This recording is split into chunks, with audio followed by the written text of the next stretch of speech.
Bonsoir à toutes et à tous. Salut The Infamous Bass. J'espère que tu vas bien. Ça fait plaisir de te voir. Salut Girondine du Sud. Salut Hugo. Comment vas-tu? Salut Anaïs, ça va et toi? Ça va très bien. Je suis très contente de te retrouver pour ce premier entretien depuis longtemps. Salut Hugo. On se retrouve ce soir pour parler de l'actualité, plus si actuelle maintenant, puisque c'est un petit peu derrière nous, mais justement, on va faire un peu un retour sur le mouvement des agriculteurs qui a secoué le pays ces dernières semaines. Du coup, je t'ai proposé de faire cet entretien ce soir parce que tu es toi-même agriculteur dans la Vienne. Peut-être d'ailleurs que tu peux nous en dire un peu plus pour ceux qui ne te connaissent pas sur ton activité et sur enfin, voilà, un peu comment tu te situes dans les mobilisations agricoles dans la Vienne. Ouais, et ben, donc moi je suis en reconversion, hein, je viens tout juste de m'installer sur une exploitation, enfin de créer une exploitation, un élevage caprin de petite taille avec une grosse partie de mon travail qui va être aussi sur la transformation et la vente de mes produits. Donc c'est un élevage aussi pâturant, donc beaucoup à l'herbe, avec des chèvres de race poitevine, qui est une race locale menacée encore. Voilà. Euh, Et ça et fait quoi comme fromage alors? oh bah ça fait le fromage qu'on veut. Hein. De toute façon, après ça dépend des technologies qu'on met en œuvre, mais moi ce sera des fromages qu'on appelle lactiques. Voilà, donc typiquement la bûche de chèvre que vous connaissez. Et moi, je suis même dans l'aire d'appellation Sainte-Maure de Touraine, si je veux. Voilà, j'aurais pas forcément l'appellation tout de suite, Ok, mais je suis dans l'aire géographique. ok, Voilà. trop cool. Et ben, je suis très contente de t'avoir avec nous pour parler de ce sujet parce que c'est toujours intéressant d'avoir une discussion sur une mobilisation avec quelqu'un qui est directement concerné par le sujet. Est-ce que tu peux nous... Parce que voilà, je parlais de la mobilisation du monde agricole. On a sorti il y a quelques jours sur notre site No Révolution un parti pris qui s'adresse, voilà, qui a un message au mouvement paysan. Peut-être que tu peux, voilà, encore une fois, pour ceux qui nous écoutent et qui n'ont pas forcément pu suivre exactement quelle nature était cette mobilisation, peut-être que tu peux nous en dire quelques mots, nous expliquer un petit peu quels étaient les enjeux et comment ça s'est terminé, quoi, parce que, enfin, voilà, vu que ça fait bien Mm. quelques jours maintenant que c'est fini. Ouais, je vais essayer de faire ça rapidement. Je pense que la plupart des gens qui nous regardent ont quand même suivi l'actualité. Ça a été assez bien relayé par les médias, enfin même très couvert, alors pas forcément de manière très qualitative, mais en tout cas très exposé. Euh, c'est un mouvement qui a démarré dans le sud-ouest, autour surtout de petits vignerons, donc des exploitations assez modestes, et donc en dehors du cadre et des appels, en dehors d'appels syndicaux qui d'habitude lancent les mobilisations dans le monde agricole qu'on peut voir. Et en tout cas, en dehors surtout du cadre du syndicat majoritaire et même hégémonique qui est la FNSEA. Donc c'était ça a commencé par donc des blocages routiers sur, disons, deux questions, celle des revenus. Voilà, il y a une colère qui est tout à fait légitime dans les mondes agricoles et pour les exploitants parce que la plupart n'arrivent pas à vivre convenablement de leur travail et qui s'est assez vite dirigé aussi vers la question des normes, sans qu'on sache vraiment, je crois en tout cas sans que le débat public soit très éclairé sur ce que ça veut dire. Et puis il y avait aussi, pardon, au départ, un combat contre l'augmentation d'une taxe sur le gasoil non routier, donc sur le carburant qui est utilisé dans les machines agricoles, qui est une charge importante hein, pour les exploitations et surtout les plus mécanisées. Euh, C'était assez intéressant que ça parte en dehors de la coupe de la FNSEA. Et juste après, on a eu forcément le mouvement s'étendre au reste de la France, là pour le coup sur l'appel de la FNSEA et à certains endroits de la coordination rurale. Donc FNSEA, le syndicat majoritaire et hégémonique qui fait souvent une course. En tout cas, là, on a vu à l'œuvre une course à l'appel à la mobilisation et à la radicalité pour justement ne pas perdre leur hégémonie dans le monde paysan. Mmh. La FNSEA, c'est un syndicat qui a l'habitude de jouer avec la colère paysanne, d'essayer qui tolère ou lance des mobilisations pour faire des soupapes de décompression de la colère, on va dire. Euh, et, euh, et les arrête souvent très très vite aussi, dès qu'elle a obtenu, parce qu'elle sert de ce genre de mouvement qu'elle lance pour mettre un coup de pression et négocier avec le gouvernement, avec qui elle co-gère un peu le système agricole en France depuis très longtemps, depuis la libération en fait, euh, pour obtenir les lois, les orientations qu'elle souhaite. Et donc, c'est elle qui a largement participé depuis la libération à la transformation du modèle agricole. Et donc, à ses immenses gains de productivité, mais aussi son industrialisation, sa financiarisation maintenant, et tous les désastres qui sont autour, et la disparition assez rapide des paysans, en fait, très, très concrètement. Et quand tu parlais d'hégémonie de la FNSEA, mais est-ce que c'est... Enfin, est-ce que c'est particulier? Enfin, qu'est-ce que c'est comme manière de fonctionner enfin, c'est... Par exemple, la CGT n'est pas hégémonique dans le monde du travail. Enfin, pourquoi la FNSEA est hégémonique? Comment ça se fait? Ouais, bah, en fait, il faut regarder un peu d'où vient, enfin, si on regarde d'où le syndicalisme agricole et en particulier la FNSEA, d'où ça vient, à la Libération, on a la création ce qui s'appelle enfin, c'est même un peu avant la Libération, hein, de la CGA à l'époque, Confédération Générale Agricole, euh, qui se monte notamment sous l'impulsion de ce qu'était le syndicat des travailleurs paysans, des socialistes plutôt, euh, et qui essaye aussi donc il monte la CGA en unifiant à l'intérieur les syndicats d'exploitants. Donc la branche de la CGA qui regroupe les syndicats d'exploitants, c'est la FNSEA. Mais aussi les mouvements mutualistes, les syndicats d'ouvriers agricoles, hein, de salariés agricoles, les syndicats de techniciens, donc, et même le secteur bancaire qui touche à l'agriculture. Donc il y a un espèce de gros pôle qui se constitue et qui se constitue aussi contre le corporatisme agricole qui avait été impulsé par le régime de Vichy. Sauf que cette structure-là, elle s'écroule un peu, enfin, elle s'écroule très rapidement sous le poids des dissensions assez vives entre socialistes et communistes, parce que assez vite les élections dans les chambres, enfin dans les pardon dans les structures locales de cet organisme, elles sont emportées en fait par le personnel qui était le personnel pétiniste en fait. Hein, et donc on a une nouvelle structure, mais qui retrouve les membres et les valeurs du syndicat sous l'occupation. Et donc petit à petit, la FNSEA, dans lequel ces gens-là ont pris le pouvoir, en fait, se débarrasse du reste de la CGA et refait un syndicat uniquement d'exploitants agricoles. Et voilà, on continue sur cette route.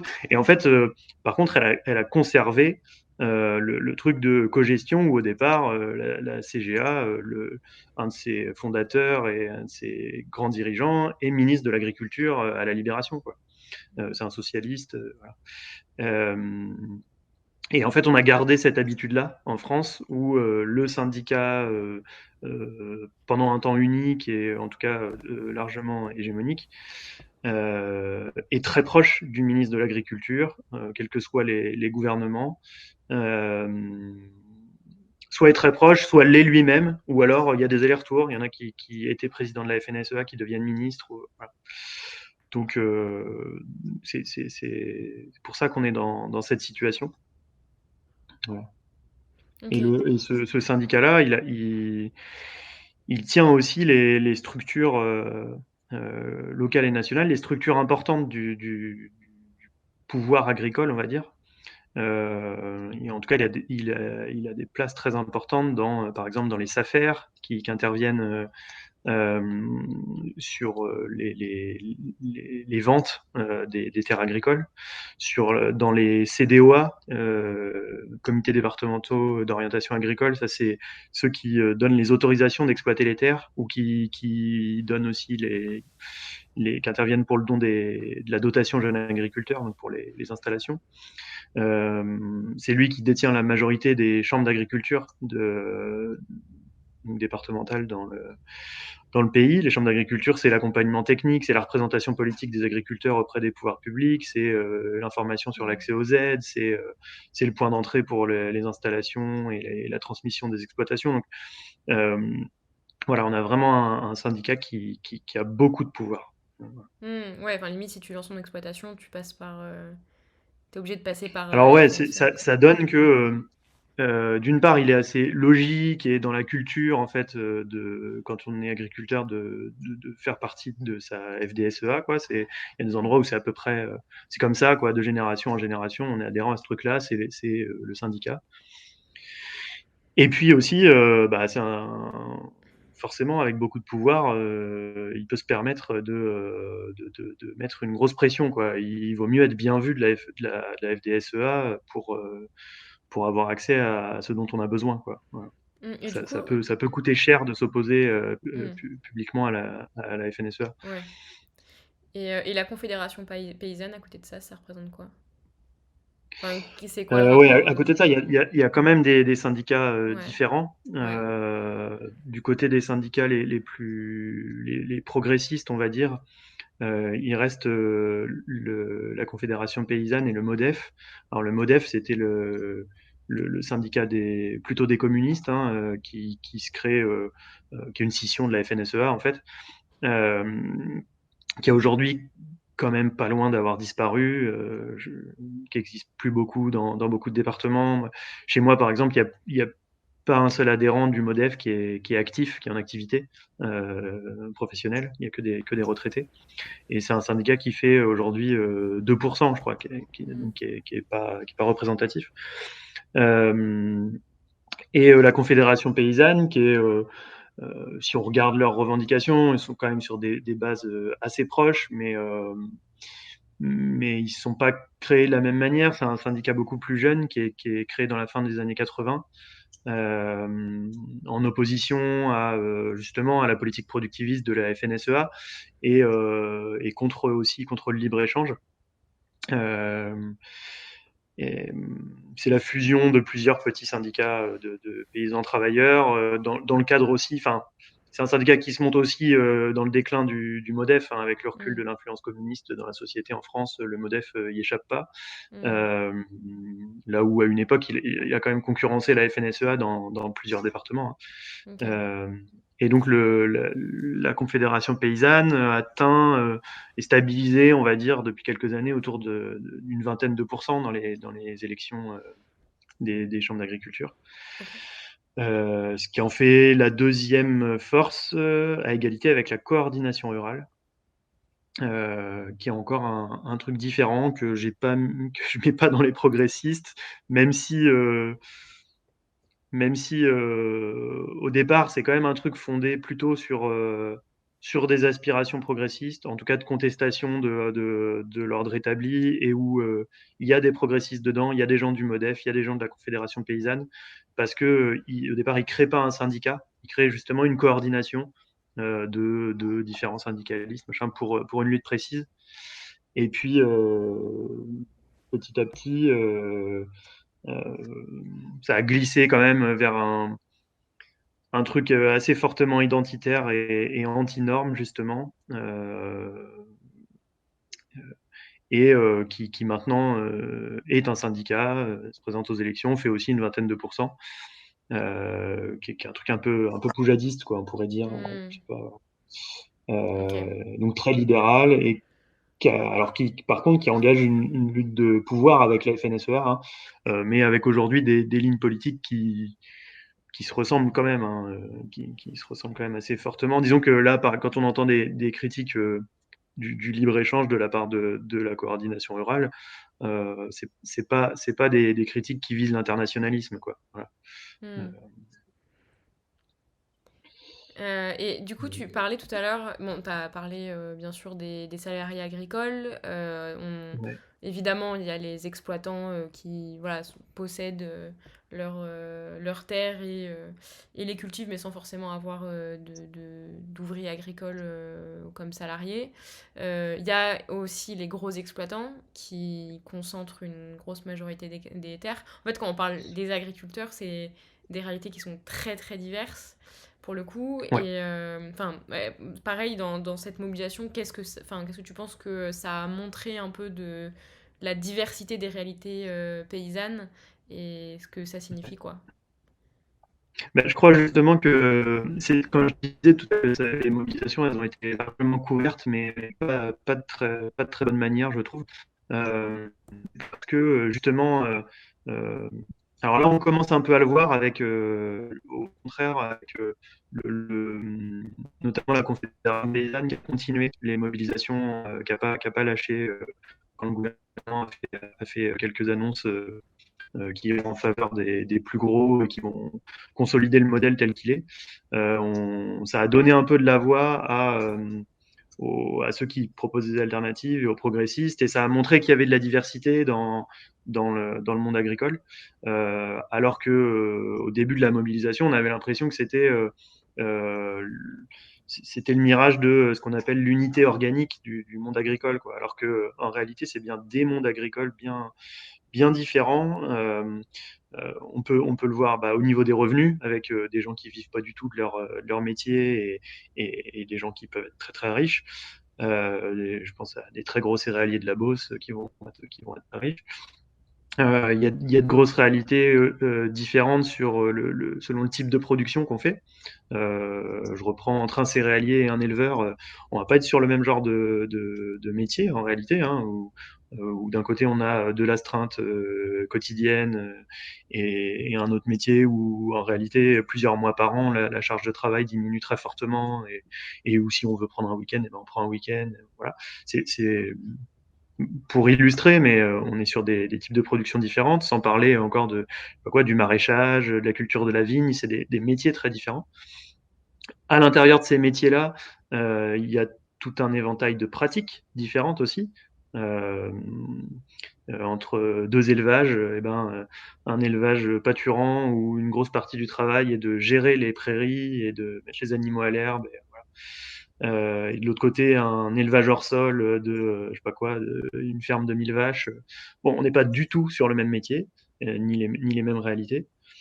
Euh, et il y a tout un éventail de possibilités à l'intérieur de ça.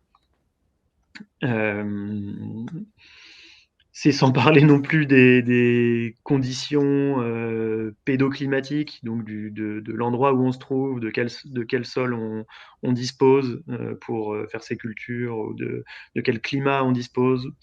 Voilà, si on allait dans la finesse, c'est des choses qui changent même à l'échelle des parcelles, hein, d'une même exploitation. Il y a la taille de l'exploitation, il y a est-ce qu'on est propriétaire de, de, de ces Mm. parcelles ou pas. La- Souvent, c'est un peu des deux. On est propriétaire de quelques parcelles et puis on a en location une autre partie de l'exploitation. Euh, il y a la taille de l'exploitation, où là encore, et selon le type de production, ça peut changer énormément entre des exploitations de plusieurs centaines, voire milliers d'hectares pour des céréaliers, et là où, par exemple, du maraîchage sur 50 hectares, c'est énorme, alors que pardon, ça change vraiment beaucoup, quoi. Il y a le niveau d'intégration, on va dire, au capitalisme et le type de marché sur lequel on intervient. On peut être dans des filières très très intégrées où on décide même plus de, de quelle culture, quelle semence on va utiliser, quel engrais on va mettre quel jour et ce qu'on va vendre à quel prix. Bon voilà, c'est le niveau d'intégration maximum. Et ou à l'inverse, on peut être beaucoup plus autonome et pas du tout dépendre des cours mondiaux du marché et vendre en direct des produits qu'on a transformés soi-même. Bon, c'est des réalités tout à fait différentes. Mmh. Il y a même les formes sociales des exploitations qui changent hein, entre une exploitation individuelle qui est la forme la plus courante, je pense encore, et des formes sociétaires qui se développent de plus en plus avec des capitaux y compris qui viennent pas du monde agricole, en tout cas des gens qui possèdent des capitaux dans les sociétés mais qui ne sont pas des agriculteurs. Après, il y a des formes aussi plus alternatives, il y a des formes coopératives qui existent, qui se développent, qui font des modèles intéressants. Et puis, il y a est-ce qu'on a des salariés ou non, voilà, qui nous place dans une position de patron ou pas. Voilà. Mmh. Il y a vraiment, et on peut mixer tous ces paramètres, et ce Mmh. qui fait que je trouve que ce qui a été montré un peu dans le débat public de les agriculteurs, non seulement c'est faux, ça aide pas à comprendre la situation, et c'est un outil très important pour la FNSEA qui entretient bien ça pour se poser en représentant de tous, quoi. Alors que clairement, dans la myriade de possibilités que j'ai évoquées, il y a des intérêts divergents là-dedans. Et typiquement, les mesures qui ont été données par le gouvernement, là, on a parlé beaucoup de la mise en pause du plan Ecophyto ils sont revenus sur une pause aussi dans la possibilité d'exploiter les jachères. Donc voilà, il y avait un nombre de jachères, en tout cas une proportion de jachères de surface non exploitée, on va dire, à avoir dans son exploitation. Ça, c'est des choses qui vont bénéficier uniquement à des modèles très industriels. C'est Mmh. des gains de productivité très minimes. Ceux qui respectaient pas ces, ces, ces normes, enfin, ou qui ont du mal à avoir 4% de terres non exploitées, euh, c'est des exploitations qui sont déjà ravagées, où c'est d'immenses monocultures, où on a enlevé déjà les haies, les fossés, les mares. Voilà. Donc, et ça, quand on favorise cela, mécaniquement, on permet aussi, eux, ils vont avoir des petits gains de productivité. Ça Mmh. permet que les prix restent au niveau où ils sont. Enfin, en tout cas, ça provoque que les prix vont rester au niveau où ils sont et ça va pénaliser tous les autres, quoi. Donc là, clairement, on voit qu'il y a des intérêts divergents. Ouais. C'est Et pas à l'avantage de la majorité, et pourtant, c'est ça qui a été obtenu, quoi. Voilà. oui, d'ailleurs, quand tu parles des prix, c'est aussi, il y a les intérêts des gros exploitants, mais il y a aussi les intérêts des grosses chaînes de distribution qui jouent un rôle hyper important dans tout ça, non? Ouais. Ouais, ouais, ouais, tout à fait. Et où là, c'est là où le rôle de la FNSEA est encore plus trouble, puisque ben, le plus parlant, c'est de s'intéresser un peu à son président actuel, qui est non seulement à la tête d'une très très grosse ferme de 700 hectares, mais à la limite, ce serait même pas délirant si c'était que ça, mais c'est surtout qu'il est PDG et à la tête de conseil d'administration d'immenses groupes agroalimentaires. Donc c'est très rigolo de le voir déguisé en agriculteur, parce que c'est ça qu'il fait. On le voyait sur les plateaux télé ou sur les mobilisations, mettre des chemises à carreaux pour avoir l'air d'un Mmh. agriculteur. Mais, mais c'est un type qui a fait une école de commerce. Bon, c'est pas du tout un paysan, hein.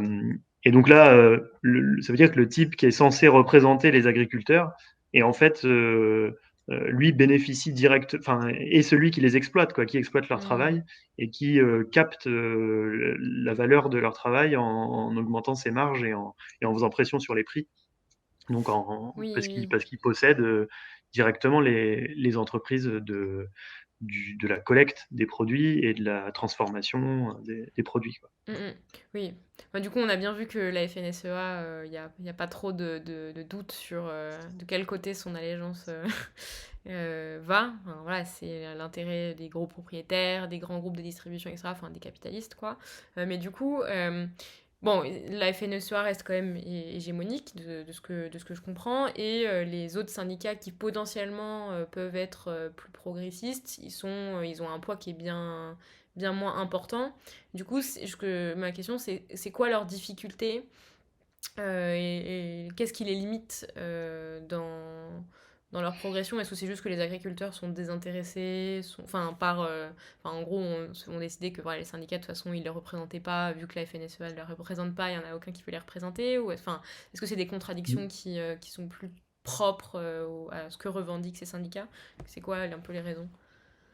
C'est ouais, c'est pas forcément très facile de répondre à cette question. En plus, enfin, je veux dire, j'ai beaucoup d'amitié pour les agriculteurs qui mettent plein d'énergie malgré leur grosse charge de travail. Et c'est souvent pas des très gros qui s'engagent dans les syndicats progressistes en agriculture. Il faut absolument les soutenir et voilà, essayer de lier, quand on est salarié, essayer de lier nos combats avec les leurs. Euh, Bon, ils défendent des revendications qui sont intéressantes, hein. Ils travaillent beaucoup sur la question des revenus, forcément, d'essayer donc des revenus dignes en rompant avec le libre-échange. Ils revendiquent aussi une agriculture davantage liée au sol, avec des productions de qualité, donc ils intègrent les revendications environnementales. Euh, la Confédération paysanne a l'habitude de dire des paysans nombreux et bien rémunérés. Bon, voilà, on voit que ça va quand même dans le bon sens. Euh, ils proposent là, par exemple, ils sont sur des revendications historiquement qu'on retrouve aussi au MODEF, hein, d'interdiction de la vente en dessous des prix de revient, donc pour empêcher de casser les marchés et de vendre des choses à perte. Ils sont évidemment contre les accords de libre-échange. Ils proposent par exemple aussi un prix minimum d'entrée sur le territoire. Donc, plus que des droits de douane, plus que de laisser entrer des produits qu'on fait en France, mais d'ajouter une taxe, c'est bien de mettre un prix minimum d'entrée. C'est assez intéressant dans une perspective internationaliste, qui est de dire on ne vendra pas des produits de l'étranger en dessous du prix qui est en France, parce que finalement, ça laisse la valeur ajoutée aussi dans ces pays étrangers et ça laisse la possibilité aux producteurs de là-bas d'essayer de bagarrer cette valeur à leur capitaliste à eux, quoi. Donc, bon, voilà, il y a des choses intéressantes sur les revenus. Ils sont aussi pour une réorientation de la PAC, notamment pour que les aides soient versées en fonction du travail humain, des actifs agricoles, et non proportionnellement à la surface. Euh, voilà, c'est des revendications très intéressantes qu'il faut soutenir, Hmm. mais qui restent quand même des revendications assez corporatistes. Alors, Hmm. c'est sûrement le rôle du syndicat, mais euh, on on n'est pas sur des trucs complètement révolutionnaires, quoi. Ouais. Si j'étais très méchant, je dirais que du coup, c'est un syndicat de petits patrons contre un syndicat de gros patrons, quoi. Hmm. Je sais bien qu'ils réfléchissent pas du tout comme ça, les camarades, hein. Mais on remet pas forcément très fort en cause les questions du pouvoir, de la propriété, de l'usage de la terre, de la démocratie dans les entreprises agricoles. Euh, et c'est pas forcément que de leur faute, hein, parce qu'ils font déjà ce qu'ils peuvent avec l'énergie qu'ils ont. Euh, mais il faut bien dire qu'il y a une panne sur tous ces sujets-là qui sont assez peu explorés, que ce soit par les syndicats, mais aussi par Hmm. le monde politique.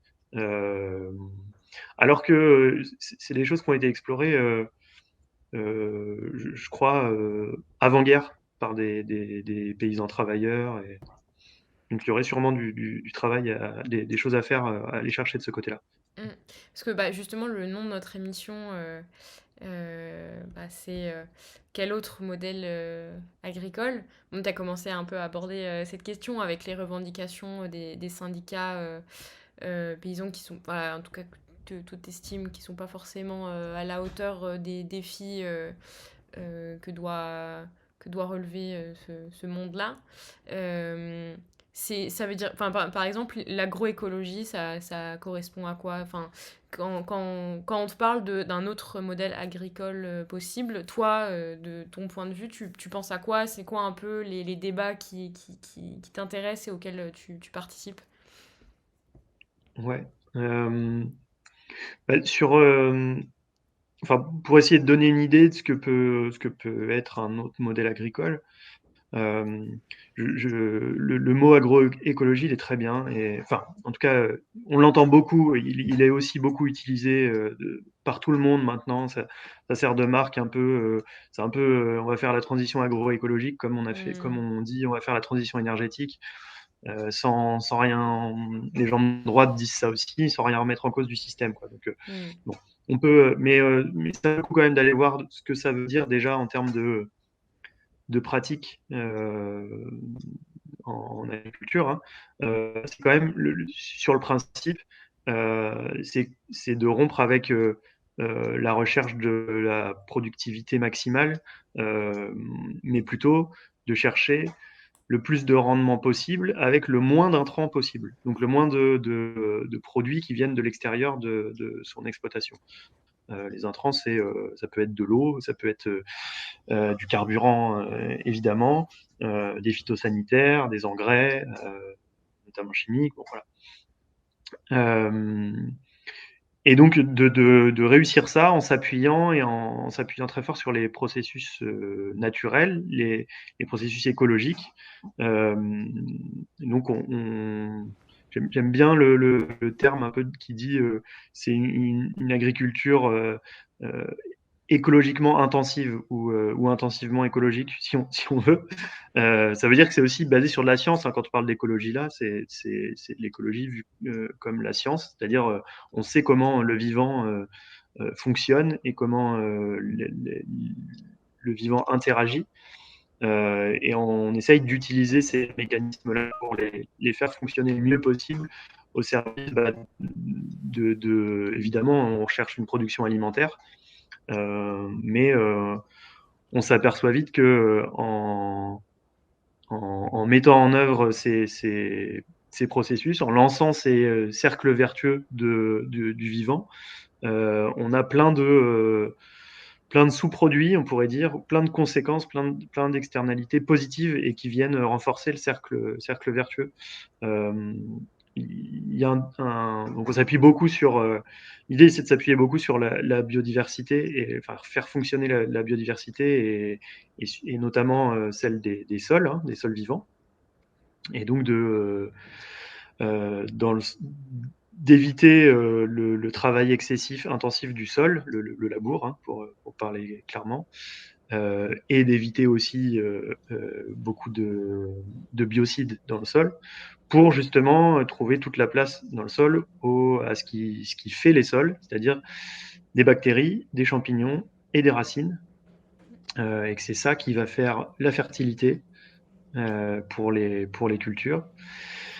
C'est ça aussi qui va protéger les plantes contre les pathogènes, qui sont plutôt des exceptions hein, dans le monde vivant du sol, des bactéries, des champignons, c'est plutôt l'exception, les pathogènes. Donc plutôt que de se focaliser hmm. sur tuer les pathogènes et tuer tout le reste avec, on cherche plutôt à avoir énormément de vivants pour étouffer les pathogènes ou Oui, se protéger des pathogènes. oui, y C'est des compris processus naturels, hein, on se rend c'est compte ça. que Les pathogènes, ils autour prennent d'une la place racine, de ce qu'il y a, de tous les microbes, les champignons, etc., qui ne prennent plus de place et qui, du coup, sont. Enfin, c'est des équilibres qu'on rompt, quoi. ouais, exactement. Ouais. Je veux rebondir là-dessus parce que je trouve ça super intéressant. Et en plus, c'est des sujets qui m'intéressent beaucoup. Mais d'abord, je vais rebondir sur la question de Rouge TV dans le chat qui nous dit qu'on a vu des revendications, notamment de la coordination rurale autour de l'eau et des prélèvements. Est-ce que le gouvernement a lâché des trucs sur la gestion de l'eau? Euh, Ils ont lâché des trucs ils l'ont pris par le bout de la simplification là, en disant on va accélérer j'ai peur de dire des bêtises, mais les enquêtes publiques pour les ouvrages autour de l'eau. Donc ils sont en train d'essayer de faciliter quand même. Et en fait, ils ont utilisé le mouvement agricole là pour faciliter les procédures pour pouvoir construire des ouvrages de stockage d'eau. Hmm. Voilà. Et donc là encore, hein, c'est les revendications qui vont bénéficier aux plus gros et qui vont continuer accroître encore les inégalités entre les agriculteurs, entre ceux qui pourront bénéficier de ce genre de retenue et ceux qui n'en bénéficieront pas. Voilà. Et ça a un lien avec les méga-bassines ou pas?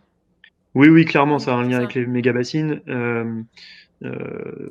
où on voit que c'est très inspiré par ce qui se passe autour de chez moi, hein, dans la Vienne et les Deux-Sèvres, où bah, sûrement que nos préfets, très proches de la Macronie, ont bien soufflé aux oreilles du ministre, du Premier ministre, pour glisser ça dans les annonces.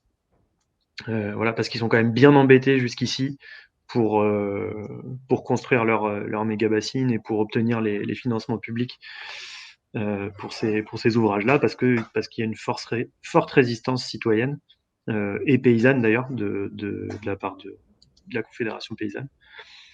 Euh, donc voilà, il y a aussi un lot de mauvaises nouvelles là-dessus dans les annonces du gouvernement. Hmm. Du coup, je voulais revenir sur ce que tu disais. Ah mince, je t'ai fait bouger. Ce que tu disais juste avant sur la biodiversité des sols, en gros. Euh, non, parce que bon, on a un peu cette image que concrètement, plus tu es respectueux du vivant et moins tu interviens de manière chimique, pétrochimique, etc. Ou en tout cas en bouleversant les équilibres du vivant sans leur permettre de s'adapter, de se renouveler, etc. etc. Plus en gros ça demande en travail humain. Et du coup, plus c'est coûteux aussi en travail humain. Du coup, est-ce que des revendications moi, par exemple, un truc dont j'ai entendu parler, c'est la permaculture, par exemple. Mais je suis bien consciente que j'imagine qu'il y a d'autres modèles, d'autres propositions et tout. Euh, mais est-ce que ça rencontre un intérêt parmi des petits agriculteurs parce que bon, les gros patrons, j'imagine que bah non, pas trop. Mais en tout cas, est-ce que parmi les petits exploitants, ça rencontre un intérêt ou est-ce que ça rencontre au contraire des résistances Ouais, ouais, bon, il y a quand même un intérêt pour les pratiques agroécologiques. Alors, elles sont pas toujours complètes parce que il faudrait. L'agroécologie, c'est aussi. Enfin, c'est une approche globale, quoi. Et, et donc, c'est un peu trop souvent pris sous l'angle d'une pratique, ou par exemple le non-travail du sol. Bon, ça c'est une pratique, c'est pas forcément pris tout seul, ça change pas tout, quoi. Voilà. hmm. Mais euh,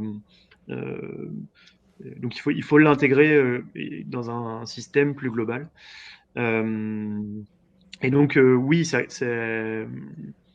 rencontre quand même un succès. On voit que il y a de plus en plus effectivement d'agriculteurs qui font ce qu'on appelle enfin, ce qu'ils appellent des techniques culturales simplifiées, donc qui travaillent moins le sol, moins profondément, qui essayent de le faire moins souvent. Voilà, je le dis, c'est pas du tout suffisant, mais ça a quand même un succès. On a vu que l'agriculture biologique a eu du succès aussi, qui est elle aussi pas forcément une agroécologie, hein, mais mais bon, on voit par petits bouts ça a de l'intérêt parce que bah, c'est aussi un moyen euh, d'économiser sur des charges, hein, puisque moins consommer de carburant, moins consommer d'intrants, c'est aussi moins dépenser en charge et moins dépendre de fournisseurs. Donc c'est une manière très intéressante de mieux gagner sa vie, d'avoir une entreprise qui fait davantage de marge. Et puis, je crois de toute façon que il y a quand même une nouvelle génération, y compris qui vient pas directement du monde agricole, qui est pas issu de parents agriculteurs, qui a pas envie de s'empoisonner, quoi. Et ça, c'est quand même, en tout cas, les pratiques agroécologiques et un modèle différent, c'est forcément ça va forcément dans l'intérêt des agriculteurs qui n'ont pas envie de s'empoisonner, d'empoisonner leurs proches, d'empoisonner leurs voisins, et qui même en fait peuvent avoir une place très très intéressante dans la société, de façonner les paysages, de reconnaissance sociale parce qu'ils produisent l'alimentation des gens et encore mieux si elle est de qualité, parce que c'est une agriculture qui peut stocker du carbone. Ça fait partie des externalités positives que je citais tout à l'heure, parce que c'est une agriculture qui entretient la biodiversité, qui fait parfois mieux de biodiversité enfin, qui fait même souvent mieux de biodiversité que les espaces naturels. Euh, donc oui, voilà, c'est largement compatible normalement avec les intérêts des agriculteurs. C'est pas compatible avec les intérêts des capitalistes. En tout cas, euh, forcément, c'est pas en accord avec la recherche du profit maximum et immédiat. Mmh. Et j'imagine que ça doit être enfin, ça doit être très différent en fonction des régions. Enfin, typiquement, je pense que dans la Vienne, ça doit être très différent de la Drôme. Est-ce qu'il y a des ponts, enfin, est-ce que c'est des mondes un peu séparés enfin, tu parlais des néo-ruraux, en gros, enfin, voilà, qui venaient pas forcément du monde agricole et qui commençaient à se lancer dans l'exploitation. Est-ce que c'est des mondes séparés entre bah voilà, ces néo-ruraux et des agriculteurs qui sont là depuis des générations, ou est-ce que il y a des échanges, enfin, je sais pas, autour de toi en tout cas, parce que j'imagine que tu connais pas forcément la situation partout en France, mais autour de toi, est-ce que tu vois des liens et des ponts qui se créent entre les néo-ruraux et les paysans Non, c'est pas forcément séparé, hein, et d'ailleurs, pour répondre refaire le lien avec la question d'avant, de est-ce que ça a du succès, voilà. Il y a des initiatives très intéressantes de partage entre agriculteurs, et parfois plus largement au niveau, disons, de la ruralité, où c'est des endroits de partage d'expériences, de techniques, voilà. Il y a notamment les CIVAM qui font ça, qui font des choses très intéressantes. Euh, les réseaux évidemment de la Confédération paysanne, mais c'est pas forcément des mondes séparés du monde agricole. Même en vrai, même au sein des FDSEA, Mhm. qui rassemblent la majorité des agriculteurs, localement, il peut se passer des choses très intéressantes, avec là aussi des échanges de pratiques, d'expériences, qui cherchent quand même aussi à essayer de moins s'empoisonner, quoi. Bon, pour, euh, pour faire très schématiquement, ça existe aussi. Voilà. Et donc, mais c'est vrai que c'est un, c'est un levier important, à mon avis, pour aller vers les transformations. Il va falloir énormément de partage entre agriculteurs, de partage avec des techniciens, avec le monde de la recherche, et puis de partage aussi avec les aspirations de la société, quoi, Mhm. des consommateurs. Euh, il faudrait construire les espaces de démocratie qui regrouperaient ces gens-là et qui choisiraient, qui pourraient choisir qu'est-ce qu'on cultive, comment, pourquoi faire. Voilà. Il y a Nati qui demande dans le chat, les agriculteurs ont beaucoup parlé des problèmes de revenus, est-ce qu'un modèle avec du salariat pourrait être imaginé? Donc j'imagine qu'elle parle davantage des petits exploitants que des ouvriers agricoles. Qu'est-ce que t'en penses? Ouais, ouais, bah en vrai, euh, il faut, enfin, la bataille, elle est à mener contre le capital, quoi. Et donc, il y a des modèles, il y a des modèles déjà avec du salariat qui existent, hein, de coopératives, des ferments Scope qui fonctionnent bien. Voilà, il y en a, hein.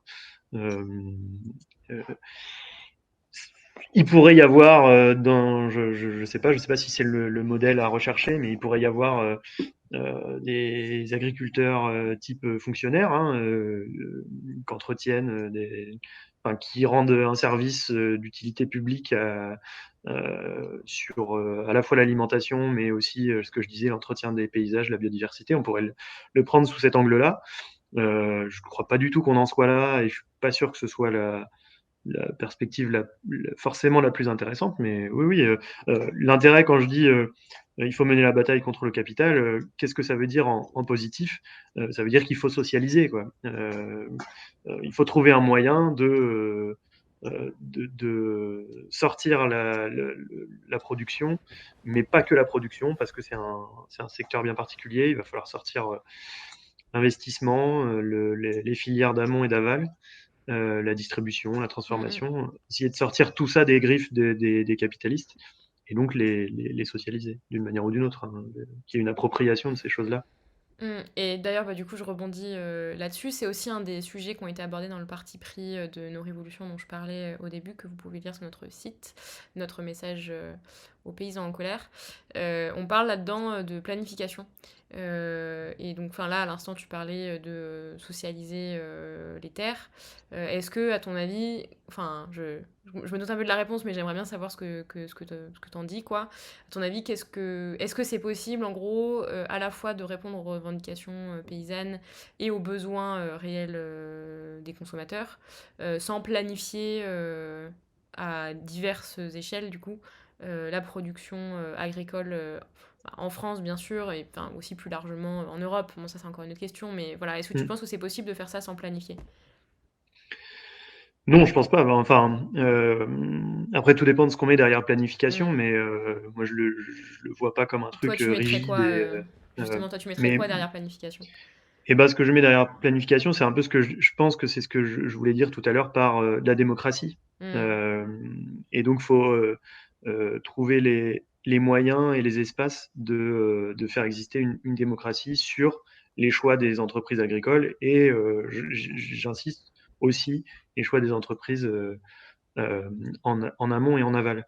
Euh, je peux glisser avec ça à l'idée de sécurité sociale de l'alimentation, parce que c'est une proposition de socialisation de l'alimentation qui, qui au-delà euh, de l'accès à l'alimentation, du droit universel à l'alimentation, se propose quand même d'essayer de résoudre les contradictions entre les droits des travailleurs et travailleuses de l'agriculture, les droits, Hmm. si on peut dire comme ça, les droits de l'environnement, les droits de la nature, et le droit à l'alimentation de tout le monde, quoi. Hmm. Et donc d'essayer d'élaborer un mécanisme démocratique qui va arbitrer et chercher à concilier tout ça, qui ne serait pas donc ce qui arbitre aujourd'hui, c'est-à-dire le marché et les détenteurs du capital. Oui, et C'est d'ailleurs, ça veut dire aussi que enfin, quand tu parles de cette démocratie, ça veut dire que la démocratie agricole ne se limite pas aux décisions et aux choix des exploitants, mais ça doit aussi se marier avec les besoins et les décisions de tout le monde, quoi. Enfin, ouais. c'est une décision qui doit être collective, mais à l'échelle du pays, quoi. Oui, bah, à l'échelle du pays pour, disons, je pense pour Oui, des très grandes orientations, mais aussi le aussi à des local. échelles très locales, parce que c'est pas au ministère de l'Agriculture qu'on peut avoir les bonnes solutions pour tel territoire et tel autre qui ont énormément de différences. Je disais tout à l'heure, les conditions pédoclimatiques, des fois, elles changent à l'échelle Hmm. d'une parcelle. Et c'est aussi ça, par exemple, qui fait que les normes écologiques qui sont largement décriées, qui ont été largement décriées dans le mouvement, souvent, en fait, elles poussent aussi à pas mal d'uniformisation, de standardisation, et en fait, un tour de plus d'industrialisation où il y a que les industriels qui arrivent à répondre à ça, quoi. Hmm. Euh, le, le, la beauté et le malheur de, de, de l'agriculture, c'est que ça va être très différent d'un endroit à un autre. On ne peut pas Hmm. attendre les mêmes rendements de chaque terre. On peut pas. Voilà. Ça veut dire qu'il ça pousse à une démocratie aussi très, très locale, quoi. Et donc, on Mmh. pourrait avoir dans ces caisses de sécurité sociale, de l'alimentation, en tout cas de ceux qui, des assemblées où, où les décisions vont être prises en fonction de l'intérêt de la population qui Mmh. mange cette alimentation et ceux qui la produisent sur ce territoire-là. Et... Y compris, c'est intéressant en termes de d'échelle, quoi. Parce que du coup, on parlait, notamment dans le débat avec les méga-bassines, des bassins versants. Ouais, C'est intéressant de réfléchir aussi à de nouveaux... voilà, en fait, on parle de besoins et de population, mais c'est pas forcément que... Enfin, par exemple, à l'échelle d'un département, c'est pas forcément non plus très, très pertinent, quoi. En tout cas, en matière d'agriculture. Enfin, ça ouvre aussi à la réflexion sur ouais, tout à quel fait. territoire on décide, quel territoire on habite et quel territoire Ouais, on... complètement. Ça pourrait effectivement, ça ouvre des perspectives de démocratie à des échelles différentes, qui sont peut-être, enfin voilà, il y a beaucoup de travail autour des biorégions, voilà, des choses qui seraient plus cohérentes avec les espaces naturels et, voilà, et le vivant en fait. Mm. Euh, ouais, ouais, c'est très intéressant d'ouvrir là-dessus. Moi, je pense que ça peut être en tout cas, je sais pas ce qu'on a comme temps pour développer sur la sécurité sociale de l'alimentation, mais Non, vas-y, hein, t'inquiète. ça, enfin, ça part quand même de l'idée que les producteurs vivent mal. De l'autre côté, les gens sont forcés de manger des produits de mauvaise qualité. Mm. Euh, on a un environnement qui se dégrade à vitesse grand V. On est en train de, de faire une extinction de masse, une nouvelle extinction de masse. Bon, voilà. Euh, et que du coup, il faut répondre à tous ces enjeux-là d'un coup. Qu'on est obligé d'en passer par forcément une réponse qui, macroéconomique, quoi, et qu'il faut euh, aussi ouvrir un vrai droit, faire une politique universelle, pas juste un mécanisme d'aide alimentaire pour les pauvres, quoi. Et que à partir de ça, on peut essayer de résoudre les contradictions, mais que ça veut dire s'attaquer au marché et au capital et lui faire une vraie guerre, une vraie concurrence. Euh, euh, En tout cas, ouais, essayer de reprendre. L'idée, c'est d'essayer de reprendre la main tout d'un coup sur l'offre, sur la demande et sur le financement, quoi. On libère les producteurs, on libère les consommateurs de, de la voracité du capital, quoi. Et je crois que ça peut être bah, c'est un levier de transformation hyper fort du système agricole à travers le mécanisme du conventionnement et puis grâce au crédit qui pourrait venir de la cotisation, hein, des caisses de cotisation.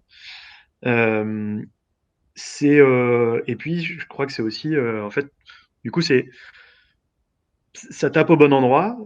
C'est extrêmement radical finalement. On vient faire une vraie concurrence au système et, euh, et ça donne envie puisque ça répond à des préoccupations de groupes sociaux qui peuvent apparaître très antagonistes, quoi, Mm. entre les urbains qui n'ont plus du tout conscience de comment se produit leur alimentation et les ruraux, en tout cas les travailleurs de la campagne, entre les préoccupations écologistes et celles des agriculteurs qu'on a tendance à opposer ou qu'on tendance à s'opposer dans le débat public, euh, entre bah oui aussi un monde plutôt des préoccupations écologistes qu'on a tendance à classer du côté plutôt des catégories aisées et urbaines et ceux qui bénéficient de l'aide alimentaire qui sont enfin comme on peut imaginer dans des quartiers populaires voilà. Bon, quoi qu'il y en a aussi pas mal dans la ruralité, donc ça devient un très puissant levier de transformation sociale, quoi. Avec aussi, bah, ce qui est intéressant, c'est une perspective finalement assez concrète de lutte, assez pragmatique, où on peut s'attaquer au truc dès maintenant, où il y a des Mm. expérimentations. Bon, je sais pas, j'ai pas beaucoup de retours, je sais pas ce que ça donne, mais à mon avis, il y a quand même là un gros remède à l'impuissance, quoi. Ouais, Voilà. puis bah, tu disais que il y a déjà beaucoup d'expérimentation qui se fait. Bon, c'est sûr que par contre, cette revendication-là, elle pose d'emblée et de manière hyper claire. Bon, il y a une question évidemment de pouvoir et de maîtrise bah, paysanne et plus globalement démocratique des terres, de la production agricole et tout. Mais du coup, quand tu as une infime minorité des agriculteurs qui monopolisent une part énorme des terres, voilà, et quand on parle de socialisation, ça veut aussi dire, bon, bah, ces terres-là, il faut les récupérer de toute urgence, et y compris, euh, on ne peut pas ne pas passer par cette revendication-là, quoi. Enfin, ça ne suffit pas d'expérimenter de enfin, c'est important, c'est la base, quoi. C'est ce sur quoi on peut s'appuyer pour avancer. Mais on ne, enfin voilà, si on veut répondre à la problématique, on va être obligé d'exproprier ces gens, quoi, et Ouais. récupérer le truc, parce qu'y Bah, compris, enfin juste, je finis là-dessus, mais enfin en vrai, c'est aussi une question de est-ce qu'on est en capacité, enfin moi je pense que c'est important si on pense à la question de comment on change plus globalement la société et comment on vire Macron, Le Pen, etc. Du pouvoir. Bah, si c'est nous qui prenons le pouvoir, forcément la question de est-ce qu'on est en capacité de manger, de s'alimenter, enfin de produire de la nourriture pour tout le monde, c'est une question centrale, quoi. Et du coup, le fait que les capitalistes monopolisent une grande partie des terres, bah, c'est une question qui est très importante, quoi. Et du coup, le mouvement paysan et le mouvement agricole, il est aussi au cœur des enjeux pour nous pour être en capacité de changer réellement les choses, et pas juste, bah, je sais pas moi, on réussit à prendre le pouvoir et puis en fait on se fait dézinguer par les capitalistes qui organisent genre bah, la misère, la enfin famine. la famine, ouais, enfin voilà, concrètement c'est ça. Ah ouais, c'est un vrai enjeu pour les luttes, hein, ça l'a été plein de fois dans l'histoire, une Mm, vraie limite, hein, de la capacité à nourrir les luttes et après à nourrir les après-révolutions, quoi. Euh, et oui, oui, c'est pour ça qu'il y a, enfin, il y a un gros travail à faire enfin, une grosse lutte à mener contre la concentration des terres et même pour se réapproprier des terres. Euh, Là aussi, il y a enfin, euh, est contenu à mon avis, ou doit être contenu dans une idée de sécurité sociale de l'alimentation, la capacité, même pour les caisses, à investir dans des terres ou les disputer justement quand elles sont vendues aux firmes, aux firmes justement, pour les récupérer et en refaire autre chose. Ce que nous n'avons pas comme capacité de manière individuelle, alors mm, que quand on cotise, on peut quoi. Euh, euh, si je peux donner un éclairage sur la concentration des terres, ouais. euh, j'ai été fouillé dans les rapports de Terre de Liens qui fait un travail très important là-dessus euh, et qui dit que sur les 20 dernières années, la part de la surface agricole qui est passée dans des sociétés, donc qui est exploitée par des sociétés, donc sur un modèle financiarisé, quoi, cette part-là a doublé en 20 ans. Elle est Mm, passée de 7% à 14% de la surface agricole utile. Donc aujourd'hui, c'est sûrement autour d'une ferme sur 10 aujourd'hui.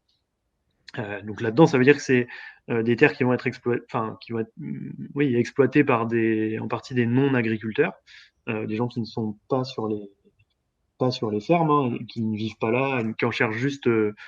C'est une diversification de son portefeuille quand on est un actionnaire, quoi. Donc, quand on n'a rien à foutre d'ailleurs si on dégrade la rivière ou le sol à cet endroit, quoi. mm, Euh, et bah, c'est des sociétés qui se permettent d'acheter des surfaces très grandes à des prix très élevés, qui arrivent par des montages juridiques, donc à contourner les mécanismes de régulation normalement qui existent en France de la SAFER notamment, et puis qui peuvent avoir des appuis à l'intérieur, euh, qui créent un marché parallèle justement des terres faut savoir que en France, je disais, il y a une grosse partie des exploitations qui est sur le modèle de l'allocation des terres, en fait. Sauf que l'allocation en France, c'est le fermage, le bail rural, il est extrêmement protecteur pour l'exploitant, ce qui fait que c'est une quasi-propriété, quoi. Et donc, une fois que les terres sont, elles n'ont pas forcément besoin d'être achetées par les sociétés, elles peuvent être simplement donner l'autorisation d'exploiter, donc elles peuvent avoir un bail là-dessus, sur ces terres. Une fois qu'elles y sont, elles peuvent finalement changer de main par le jeu du rachat de la société, puisque les terres ont été, l'autorisation d'exploiter a été donnée à la société et non à une personne. Mmh. Et donc on crée un marché parallèle des terres par finalement la vente de parts sociales de sociétés. Et là, ça fait exploser finalement euh, donc c'est vraiment, enfin, c'est ce qui fait par exemple que par chez moi, dernièrement, il y a une ferme de 2000 hectares qui a été vendue d'un coup à un groupe donc qui était typiquement la ferme qui avait déjà mangé tous ses voisins. Mmh. Le type part à la retraite, personne ne peut acheter ça, à part Mmh. une société qui a déjà je ne sais combien de milliers d'hectares ailleurs en France et qui vient acheter ces terres-là. Et voilà. Mmh. Voilà. Ça, c'est ce qu'on appelle l'agriculture de firme. On est c'est la financiarisation de l'agriculture, quoi. Voilà. Mmh. Euh, et donc, oui, c'est contre ça qu'on doit trouver des moyens d'action. Je disais, le faire à travers une USSA, c'est super. Bon, il peut y avoir d'autres moyens, hein. Il y en a qui, je veux dire, à Notre-Dame-des-Landes, ils ont trouvé un autre moyen de récupérer des terres, hein. Ça ne veut pas dire que c'est facile à reproduire partout, mais c'est un moyen. Euh, mais c'est vrai que c'est une vraie difficulté et qui va se poser très très fort parce qu'il y a je n'ai pas envie de dire de bêtises, mais il y a beaucoup d'agriculteurs qui arrivent à la retraite, beaucoup, Mmh. beaucoup. Donc il y a des immenses surfaces qui vont être remises sur le marché, on va dire. Et, euh, Mmh. et aussi parmi les propriétaires, donc qui sont pas forcément les exploitants, ben il y a des choses qui vont arriver à la vente, quoi. Donc Mmh. il y Et donc a potentiellement accaparé par les capitalistes, quoi. voilà, a priori, Très accaparé probablement. par Ok. les capitalistes. C'est malheureusement ce qui se dessine. Hmm. Voilà. Et du coup, je voulais encore te poser une question. N'hésitez pas dans le chat si vous avez encore des choses à demander à Hugo. Du coup, bah, justement, tu parles de cette difficulté-là et des luttes qui existent déjà pour reconquérir, enfin se réapproprier collectivement les terres.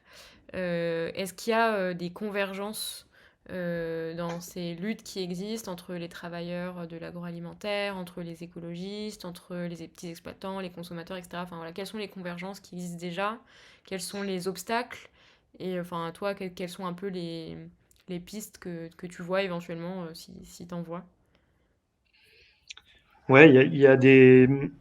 Je pense à des luttes particulières ou très très récentes et encore en cours qui ont été enfin qui sont des endroits intéressants où il se passe des choses très intéressantes de rencontres entre ces mondes-là, hein. Je pense à la lutte des bassines chez moi, où il y a la 69 aussi, dans l'autoroute Castres-Toulouse, là, où on voit à la fois des paysans, à la fois des militants écologistes, des militants plutôt de la gauche traditionnelle, on va dire, et du mouvement social. Il y a les syndicats quand même de salariés qui se mouillent un peu parfois. Bon, c'est très intéressant. Euh, on voit dans ces luttes-là toute l'importance qu'il y a à ce qu'il y ait des paysans dans ces luttes-là, pour montrer que c'est pas que des délires de bobos, et être en capacité aussi de répondre au discours dominant, celui de la FNSEA, quoi, sur le modèle agricole. Euh, et oui, je trouve qu'il t'a parlé des salariés de l'agroalimentaire, des travailleurs de l'agroalimentaire. Oui, il y aurait besoin, ce serait hyper déterminant que, que leur lutte permette de remettre la main sur la politique de leurs industries, en fait, Mmh. sur la démocratie, d'imposer la démocratie dans leur entreprise, et sur les choix de gestion de leurs entreprises, les objectifs qu'elles poursuivent. C'est hyper important. Je parlais tout à l'heure pour avoir la maîtrise des filières amont-aval.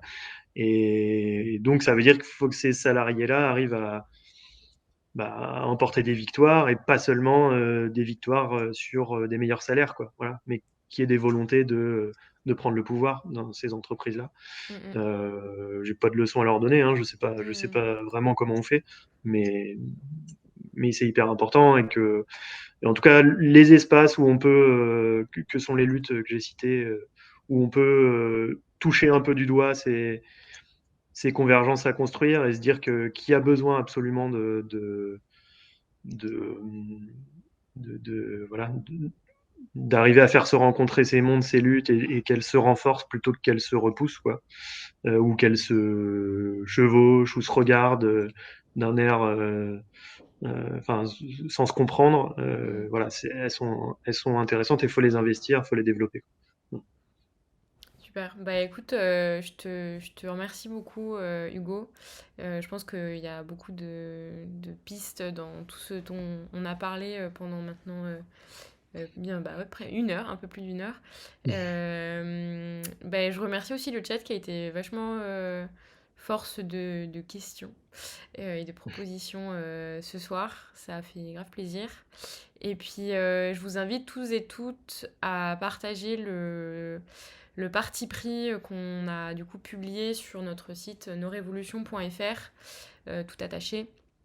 Merci The Infamous Vass qui a trouvé ça très intéressant et je suis d'accord. Merci beaucoup Hugo. Ouais, donc n'hésitez pas à partager autour de vous ceux et celles qui connaissent voilà, des agriculteurs, des exploitants qui pourraient voilà, être voilà, intéressés par ce qu'on dit en tout cas dans ce parti pris. Voilà, si ça peut participer à voilà, un peu apporter des réflexions, etc. Dans le mouvement agricole, bah, ce serait vraiment super. En tout cas, c'est pour Ouais. ça qu'on fait ce travail-là. C'est bah, pouvoir aussi en discuter avec les personnes qui luttent directement dans ces luttes-là. Merci Shura. Merci à toutes et à tous. Bah, on se voit la prochaine fois. Merci encore une fois Hugo. Je sais pas si tu as envie de dire quelques mots pour conclure. Mais Je rejoins ce que tu dis sur l'appel qu'on a produit, enfin le texte du parti pris qu'on a produit, qui se présente sous la forme d'un appel et d'une adresse, pardon, aux, aux paysans, enfin aux agriculteurs mobilisés, qui est une adresse aussi à ceux qui regardent ce truc-là, avec parfois des interrogations.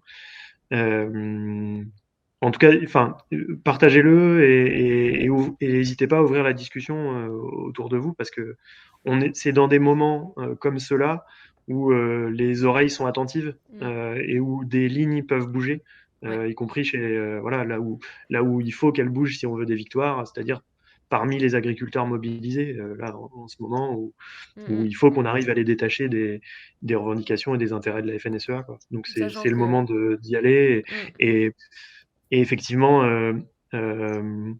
c'est d'autant plus facile quand on n'arrive pas avec une étiquette de ceux qui sont leurs opposants habituels, quoi. mm, Dire, ça va être difficile que la Confédération paysanne aille convaincre les mecs de la FNSEA, puisqu'ils sont dans leur opposition habituelle, quoi. Voilà. mm, mm.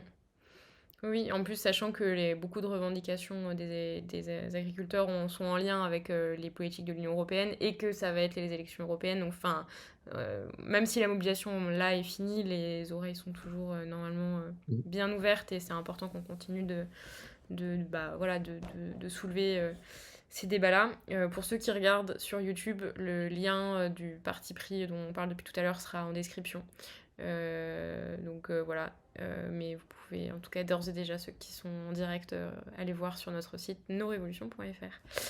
Merci encore Hugo, merci au chat, à très vite et passez une très bonne fin de soirée. Salut! Salut tout le monde.